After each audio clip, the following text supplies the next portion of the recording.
Bonjour à tous.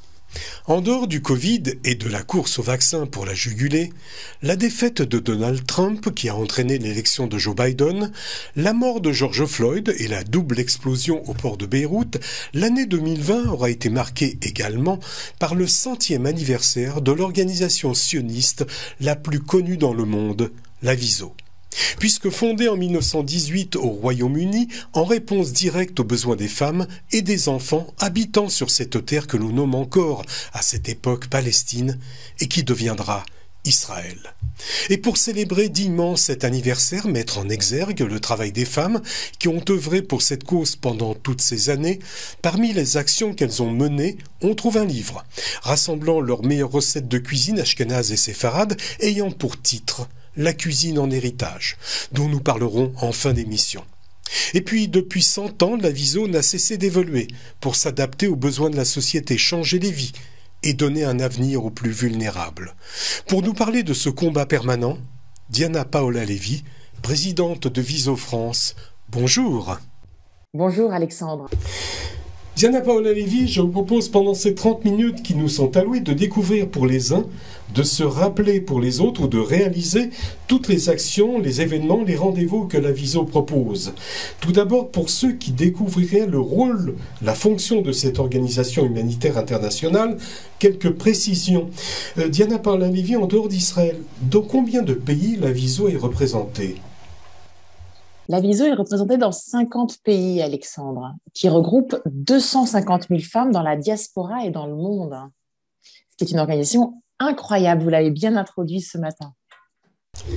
En préparant cette émission, vous m'avez fait remarquer que 2020 a été une année spéciale pour la mobilisation avec ce slogan « Agir pour l'essentiel ». Alors, deux questions. Quelle était l'intention de cette mobilisation ? Et puis, n'y a-t-il pas au sein de nos organisations, quelles qu'elles soient d'ailleurs, et je pense que la WISO doit en faire les frais aussi, une crise du bénévolat ? Alors, ce que je dirais, c'est que la WISO, effectivement, a fêté ses 100 ans en 2020 et 2021. On est à cheval sur 2 années. Et en ces eaux troubles que la crise sanitaire nous a infligées, les Viséennes ont fait preuve de résilience, c'est-à-dire elles ont su, malgré les torrents, avancer. Et la crise de la solidarité, la WISO ne l'a pas connue. En tout cas, WISO France ne l'a pas connue. Au contraire, de manière intergénérationnelle et de 22 ans à 103 ans, les Viséennes de France, dans toutes les villes de France, se sont mobilisées pour récolter des petits dons qui sont de 18 € jusqu'à plus pour faire une augmentation de l'argent envoyé en Israël de manière très significative, par différentes actions d'ailleurs. Depuis 100 ans, les femmes de la WISO ont effectué un travail extraordinaire qui n'a pas connu dans les familles une mère, une tante, une amie des parents, militer au sein de l'organisation pour venir en aide aux enfants d'Israël. Diana Paola Lévy, qu'est-ce que vous attendez d'une Viséenne en 2021 ? C'est une excellente question. Je voudrais rendre hommage d'abord à Michèle Bérinfus, qui est ancienne présidente de WISO France et qui nous a quittés il y a quelques jours. Une Viséenne 2021, d'abord, elle n'a pas d'âge, elle peut être jeune ou moins jeune. Elle doit juste être engagée, aimer Israël, aimer l'État d'Israël, la terre d'Israël, se sentir juive ou pas. Et puis, avoir envie de donner une des 3 choses, soit de son temps, si elle en a, pour participer à nos événements qui sont nombreux en France pour collecter de l'argent, soit de son expertise, plus ou moins d'ailleurs, parce qu'elle peut avoir 1 heure par semaine, 1 heure par mois, 1 heure dans l'année, et c'est formidable, ou bien plus et s'investir sur des réels projets avec beaucoup de temps. Ou bien la troisième chose, c'est de l'argent. Si elle sait collecter de l'argent, ou si elle en a et qu'elle souhaite contribuer à des projets, des créations d'écoles, de crèches, soutenir un enfant pour un besoin alimentaire pour 1 800 € contre un reçu CERFA, c'est aussi possible. Et on a besoin de ces 3 ressources, du temps, de l'expertise et de la solidarité financière. Quels sont les liens de la WISO avec Israël, avec le gouvernement israélien ? En 1948, la WISO a été signataire de la création de l'État d'Israël. Aujourd'hui, l'influence de la WISO est considérable sur l'État d'Israël. En plus d'être premier partenaire social privé et dont un enfant sur quatre dans la petite enfance est dans une école Viso, la Viso est le premier partenaire social privé de l'État d'Israël, donc très proche. Diana Paola-Lévy, si je devais plagier Winston Churchill en 1945, qui proposait une alliance avec le pape à un Staline dubitatif et qui demandait « Le pape, combien de divisions ? Combien de femmes volontaires en France composent les rangs de la Viso et comment sont-elles organisées ?» D'abord, je voudrais leur rendre hommage. Et comme on est sur le sud de la France, je voudrais rendre hommage à notre responsable de section Josette, mais également les responsables de Visocan, qui font un travail remarquable à vos côtés, d'ailleurs Alexandre. Et puis Nice, Aix-en-Provence, Marseille, on déborde un peu, et Monte-Carlo, qu'on a pour projet de réouvrir très prochainement. Aujourd'hui, c'est une trentaine de sections et responsables de projets, ce qui représente un maillage très important. Et je dirais que comme on est des femmes visionnaires et positives, on a, grâce à Zoom, créé des liens entre chacune d'entre elles. On a pu se voir, ce qu'on faisait moins, on a pu se découvrir, apprendre à travailler ensemble, on va en parler en fin d'émission, comme vous l'avez précisé, à réaliser des ouvrages, malgré les barrières du côté sociable et physique, on a pu faire de belles choses. Donc, en fait, on est solidaires et vous savez, je pense que ce qui est important dans la vie, c'est le lien social. Et malgré cette crise sanitaire, et même aujourd'hui, à travers notre écran, Alexandre, on arrive à partager quelque chose en préparant l'émission, en échangeant. Et ça, c'est la force de la Viso. Rien ne nous arrête. Rien. Ni les guerres, ni les crises sanitaires. Les liens que vous avez se situent dans quelle ville ?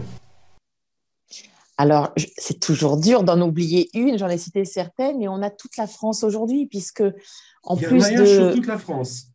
Toute la France. On a ouvert il y a un an Bordeaux et Arcachon, qui étaient en sommeil.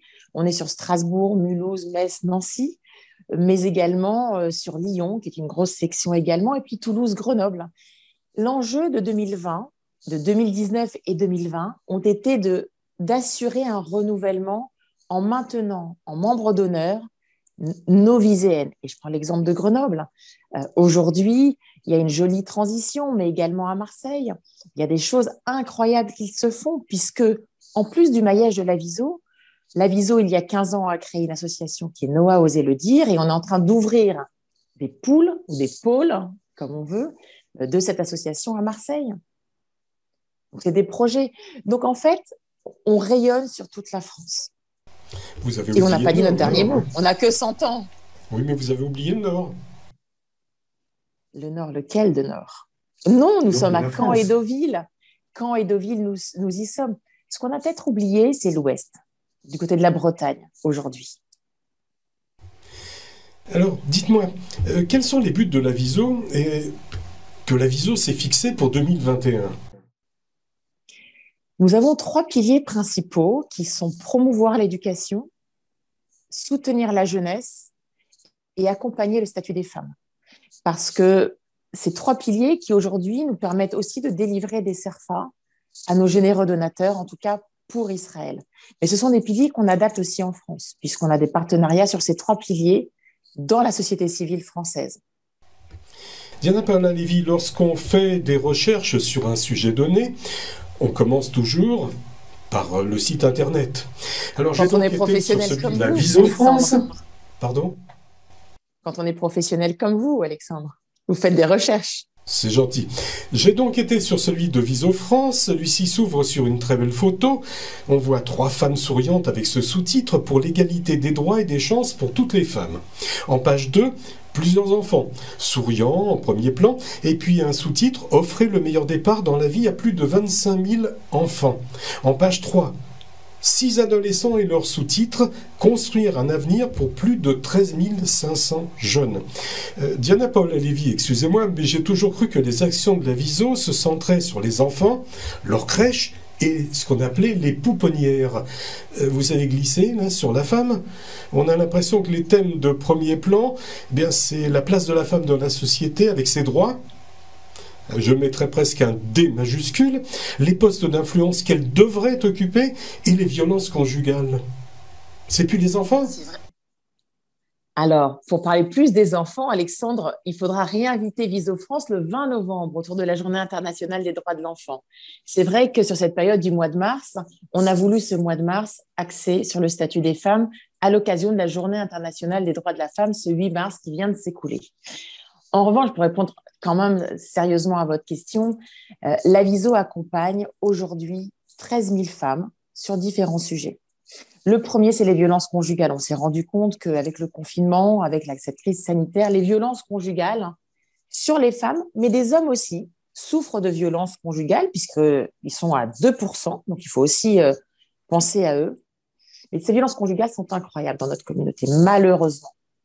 Elles existent, et la Viso milite pour faire des abris pour ces femmes violentées, ces familles monoparentales et également les enfants.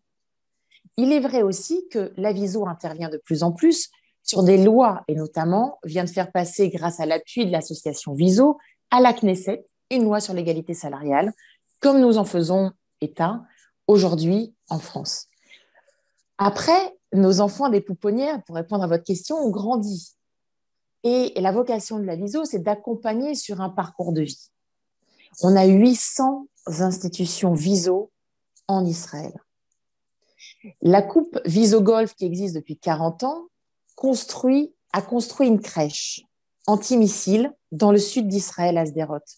Et sur l'année 2020, a collecté 77 000 € pour construire une 4e classe à Sderot, dans cette crèche antimissile Roland des Paul Zachfen, à qui je rends hommage parce qu'il nous a quittés à cause du Covid, malheureusement.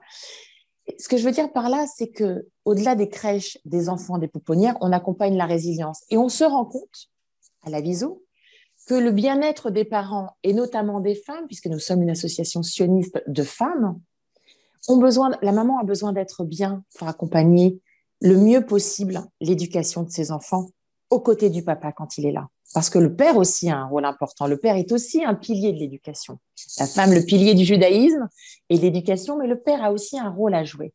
Donc, en fait, au-delà de lycée, on a développé nos actions. Et puis, la Viso s'adapte vraiment aux besoins de la société. Avant, on avait un manquement d'hygiène, de lait. Aujourd'hui, on a un besoin de résilience, d'accompagnement psychologique, d'accompagner les maris qui battent leurs femmes. C'est une première au monde. La Viso accompagne sur une cellule d'écoute les maris qui battent leurs femmes pour les guérir et qu'ils deviennent demain les meilleurs thérapeutes, dans un équilibre familial en vrai. Donc on se développe, on grandit, grâce à vous Alexandre qui faites parler de nous, mais grâce à nos VISEM de France et grâce à nos donateurs, à nos partenaires, à nos soutiens qui sont indispensables pour exister. Alors pour continuer sur ce thème, en France et en Israël, dans le cadre du combat qu'elle mène pour l'obtention du guet, difficile à obtenir pour de nombreuses femmes, la Viso a mené une étude approfondie. Diana Paul-Alevi, tout d'abord, qu'en est-il ressorti de cette étude et est-ce que vous pouvez nous en faire une synthèse ? Alors d'abord, elle est disponible sur notre site internet viso.fr, site qui a été également tout réactualisé grâce à Ariane durant le confinement. Cette étude montre qu'il y a des femmes, malgré le travail du service de médiation, malgré le travail du consistoire de France, du travail à faire, quel que soit l'âge, pour ces femmes agounottes, comme on dit. Et cette étude montre que ces femmes-là, quel que soit leur degré de croyance à la religion juive, sont dans une profonde souffrance, qui éclabousse au-delà d'elles-mêmes et de leur être, leur famille. Et moi, dès que ça touche les femmes, dès que ça touche les enfants, c'est un combat qui est le mien, mais qui est le mien à l'intérieur de moi. Parce qu'avant la Viso, j'ai milité sur le droit des femmes. Avant la Viso, j'ai milité sur le cancer du sein. Il y a des injustices qui touchent les femmes, et celle-ci en est une. Parce qu'au XXIe siècle, et je dis souvent, alors qu'on a trouvé des solutions sur les ascenseurs dans les hôtels, dans les palaces pour Shabbat, comment, au XXIe siècle, on peut laisser en otage ces femmes-là dans le respect de la halakha? Moi, je suis quelqu'un qui vit avec 2 mantras. Oser rêver et être audacieuse. Moi, je veux rêver pour ces femmes dans la souffrance. Je veux leur trouver des solutions avec le consistoire, avec les personnes habilitées à travailler avec nous. Parce que la réponse, c'est pas nous Viso qui l'avons, c'est ensemble qu'on l'aura. Et je reprends le slogan que vous avez cité. Ensemble, agissons pour l'essentiel. Parce que avoir le guet, ça veut dire ne plus avoir d'enfants. Non, Mamzer. Ça veut dire quoi? Ça veut dire mettre en péril. Mettre en péril dès lors qu'on considère que la femme est le pilier du judaïsme. Et ça, pour moi, c'est grave. C'est très grave pour notre communauté juive de France.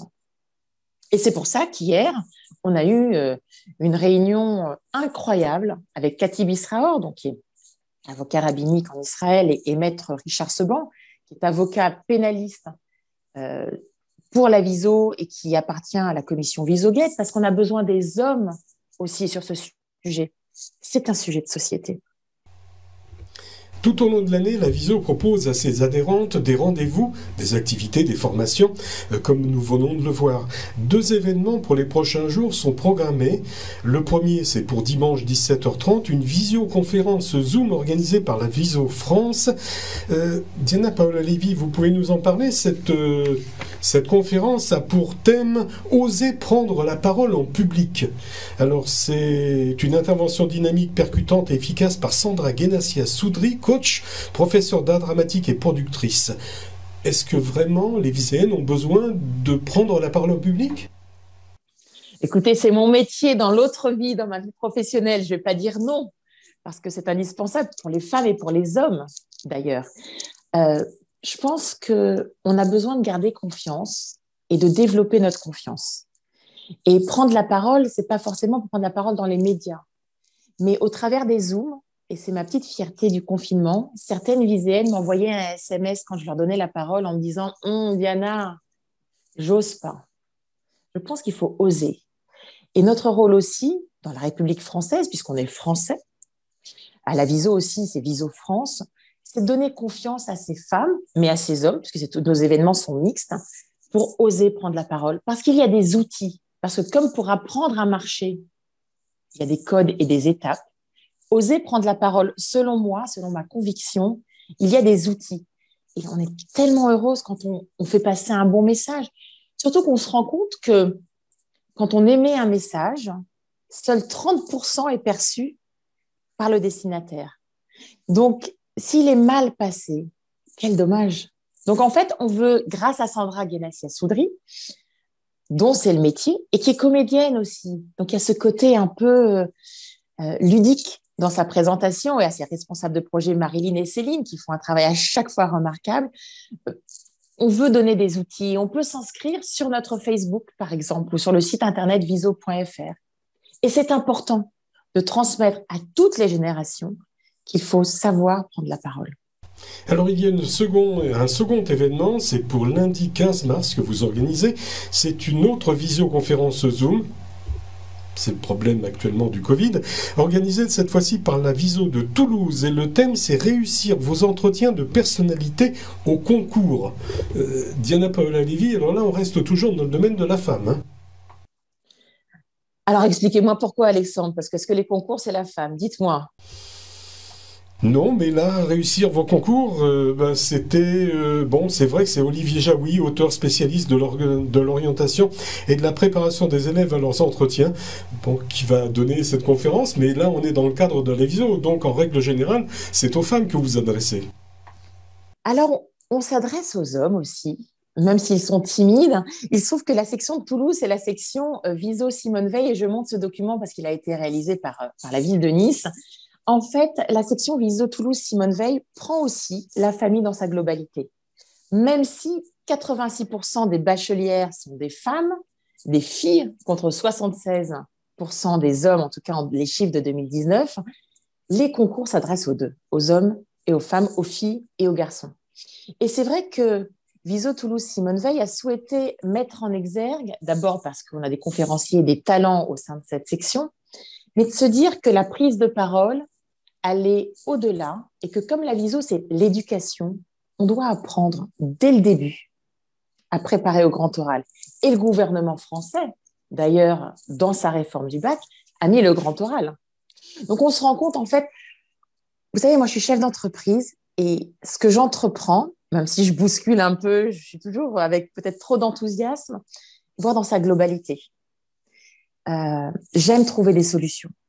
et j'aime partager les connaissances. Et le grand oral et la préparation de l'entretien, si on veut que demain, nos femmes et nos hommes en France soient compétents, ouverts, percutants et avoir une capacité d'analyse, il faut les préparer dès le début. Et puis pour nous, c'est donner pour recevoir. On donne de l'expertise.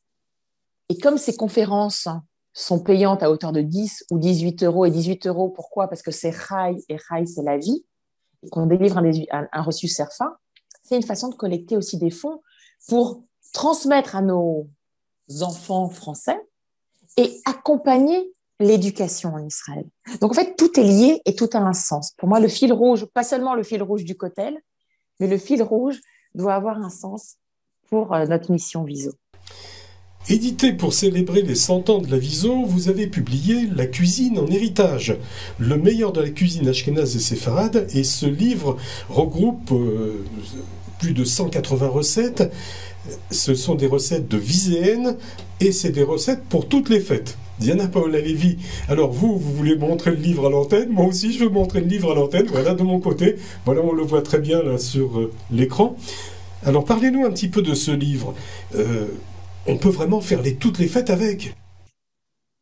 On peut faire toutes les fêtes, c'est de tradition séfarade et ashkénaze. Et puis il y a toujours d'abord elles sont faciles à faire, il y a des astuces, et puis surtout elles ont toujours une petite anecdote.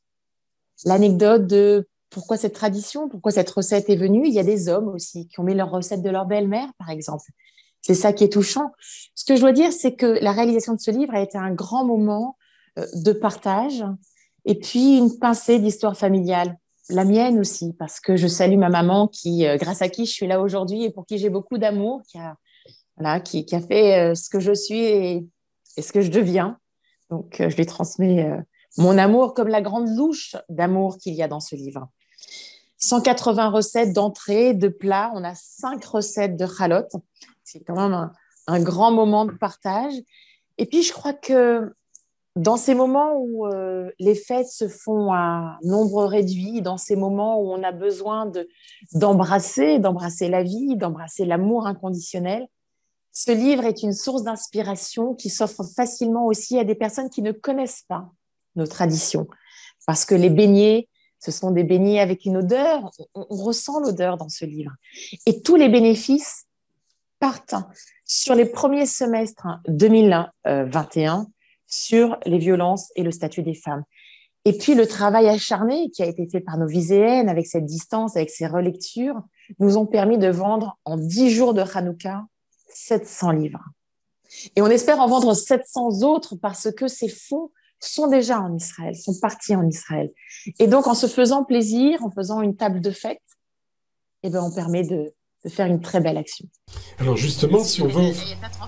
Alors justement, si on veut offrir ce livre pour les fêtes de Pessah par exemple, parce qu'elles arrivent bientôt, le livre donc c'est 30 euros, vous venez de le dire. Pour le commander ici, donc sur le sud de la France, vous téléphonez au secrétariat de l'ACI au 04 93 38 16 54 et puis vous demandez Chantal qui est là avec tous les livres. Moi on m'en a donné un ce matin, donc il n'y a aucun problème, vous allez pouvoir le recevoir ou venir même directement ici à la communauté le chercher.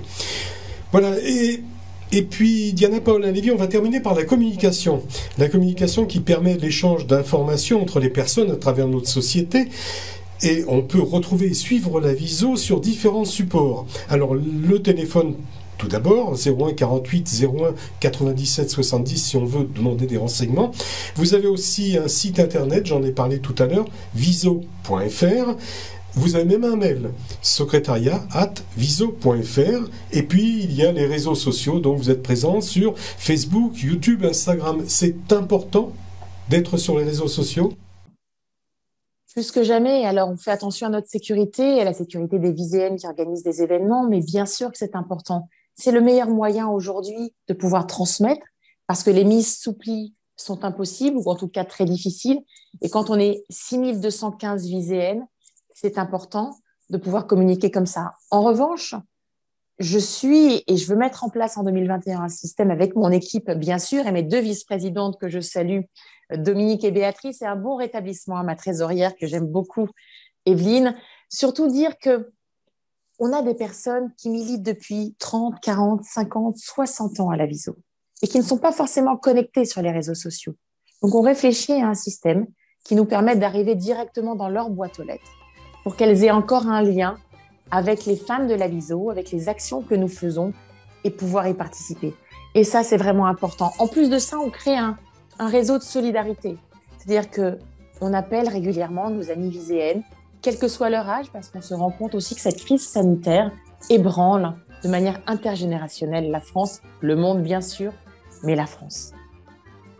Merci Diana Paoli pour ces 30 minutes d'explication et de partage. Et à la prochaine fois. Merci Alexandre, merci pour tout ce que vous faites, parce qu'être visible grâce à vous, c'est permettre à des enfants d'avancer et de grandir. Toda Rabba. À bientôt.